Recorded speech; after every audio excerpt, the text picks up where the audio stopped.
हामी अहिले तानको मुटुमा रहेको पाल्पा दरबारमा छौं। यो एकदम तानसेनको बिच सेन्ट्रल पोइन्टमा छ। यो पहिलाको हाम्रो मालपोत कार्यालय सबै यही थियो। माओवादी आक्रमणपछि यसलाई पाल्पा दरबार संग्रहालयमा परिणत गरिएको छ। यो माथि देख्न सक्नुहुन्छ यो तानसेन लेखिएको साइनबोर्ड, साथै तपाईलाई यसको नजिकै गाडी पार्किङ गरे बापतको चाहिँ शुल्क लाग्ने गर्छ। यो पाल्पाको सबैभन्दा पुरानो स्कुल पाल्पाको बाल मन्दिर स्कुल है। यो सरकारी स्कुल भइहाल्यो। यो चाहिँ आर्मीले बनाएको निशान भगवतीको मन्दिर।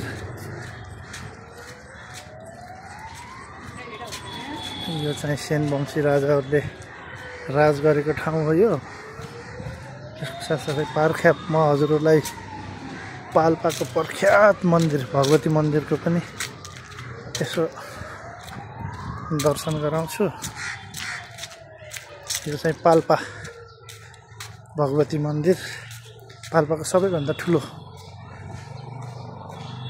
मेला चाहिँ भगवती पूजा चाहिँ हाम्रो भगवती मन्दिरको पूजा चाहिँ पाल्पामा हुने सबैभन्दा ठुलो भगवतीको मन्दिर यो नै हो। यहाँबाट देख्न सक्नुहुन्छ एकदम सुन्दर दृश्य।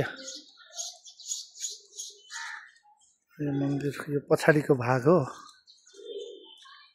अनि यसपछि हामी यसलाई श्री 7 उजुरेश्वरी देव भगवती मन्दिरको नामले चिनिन्छ। म तपाईहरुले पाल्पाको सबैभन्दा फेमस ठाउँ आएर छुटाउन नहुने ठाउँमा लिएर जाँदैछु, जसलाई चाहिँ हामीले शीतल पाटी भन्थ्यौं। हाम्रो पालामा पुरानो प्रकारको थियो। अहिले चाहिँ यसलाई यो ढोका चाहिँ यहाँको सबैभन्दा ठुलो ढोका भनेर चिनिने हो। अहिले यसको रेनोभेसनको काम हुँदैछ। म तपाईहरुलाई पाल्पाको दुईवटा फेमस ठाउँ एकै ठाउँ, पाल्पाको पहिचान, पाल्पा आइसकेपछि चाहिँ छुटाउनै नहुने ठाउँ।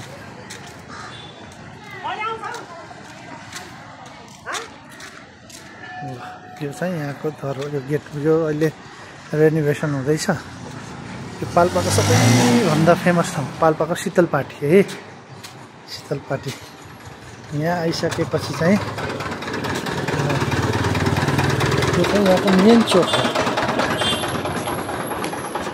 हो शीतल पाटी। अनि पाल्पामा आइसकेपछि चाहिँ पाल्पाको सबैभन्दा फेमस रेस्टुरेन्ट नाङ्लो रेस्टुरेन्टले फेमस। यो रेस्टुरेन्टको नाम चाहिँ अहिले चेन्ज भएर क्याफे द शीतल पाटी छ। यो चाहिँ one of the best restaurant in town. राम्रो राम्रो सबै पाउने ठाउँ नै हो। यहाँदेखि चाहिँ श्रीनगर जाने बाटो, यसको मेन गेट भयो। तपाईँहरूलाई यसको माथि लगेर देखाउँछु है।